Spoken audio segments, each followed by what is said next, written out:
CS, please.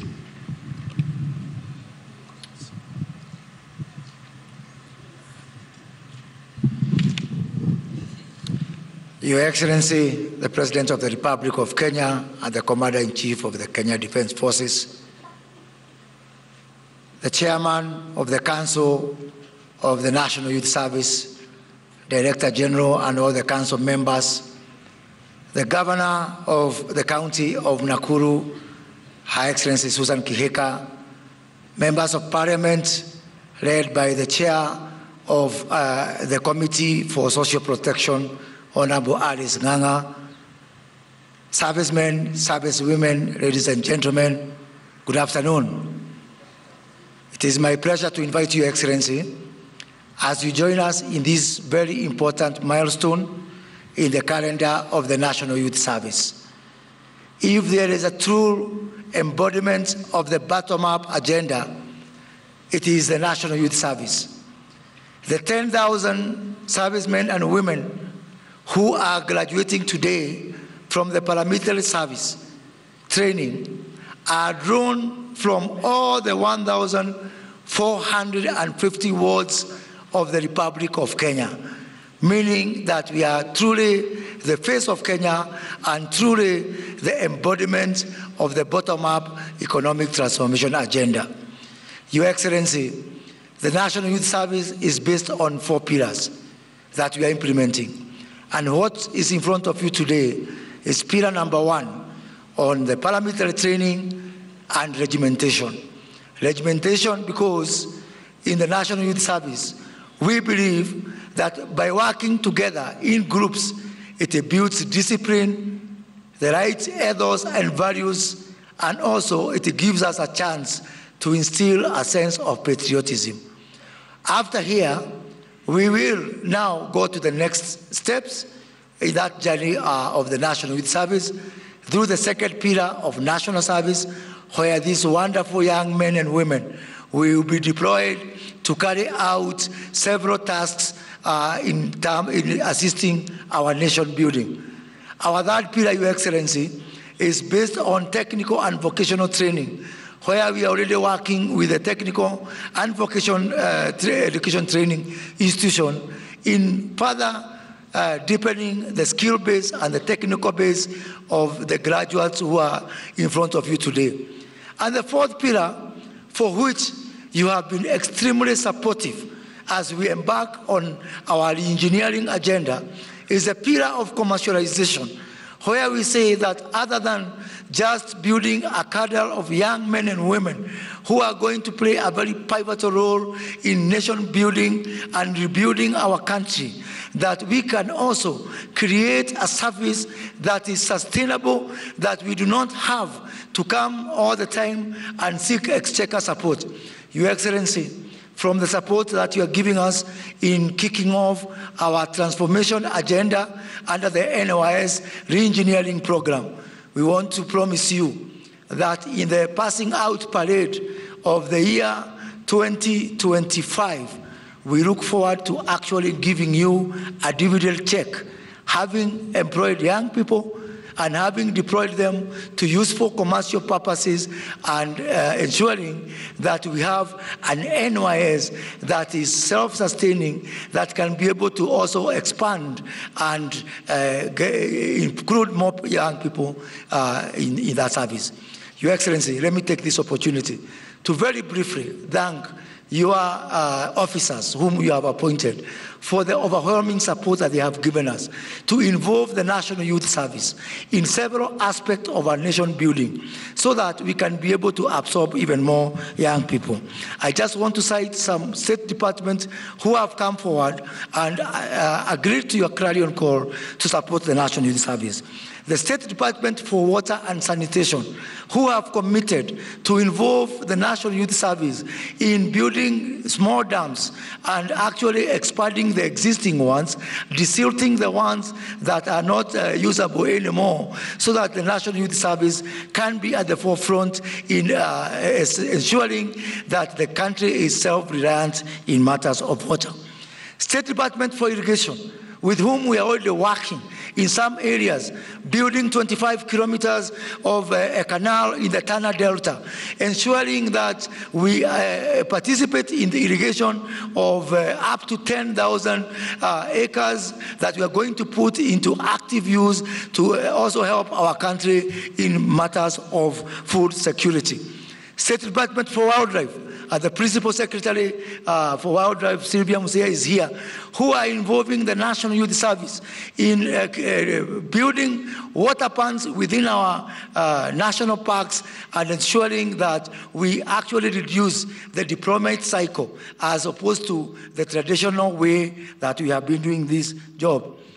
State Department for Crops Development, who have already, we had a very successful exercise in the last 6 weeks where we have been harvesting maize seedlings in Kitale, in the ADC farm Kitale, and the CEO of ADC is here with us, where we have harvested 6,000 acres of maize seedlings that would have otherwise gone into waste. And by the way, we are not doing this for free. The Kenya Seed Company has come here with a check of 13.5 million shillings to pay these young people for our sweat. Just an example of one and many more things that we are going to do to make this service truly, truly sustainable. Your Excellency, the State Department for ASAL and Regional Development, who have come forward to involve the National Youth Service in building of the dams, and especially in mitigation at this time when we are grappling with the effects of El Nino. The National Youth Service and the State Department for ASAL, alongside our other discipline forces within the National Police Forces and the Kenya Defense Force, are right in the forefront of ensuring we have got mitigation from the current El Nino. State Department for Forestry has been very, very, very supportive. Already, all our 22 units within the National Youth Service has been allocated a forest, which we have adopted, and we are embarking in the process of planting trees, each unit covering its own forest. To date, just within this season, we have planted up to 1.3 million trees, and our ambition is that before the end of this financial year, we are going to plant 200 million trees across the country as we try to also mitigate the effects of the climate change. And again, we are not just doing this as an act of charity. Working with international climate organizations, during the ongoing COP28, we managed to get partnership from the Global Center for Adaptation, from the Africa Finance Corporation, who have agreed to make the National Youth Service a center of excellence in matters of climate adaptation, climate mitigation and resilience, and more importantly, in monetizing the trees that we plant and all the other interventions we make in offsetting carbon credits from those people who are polluting our environment.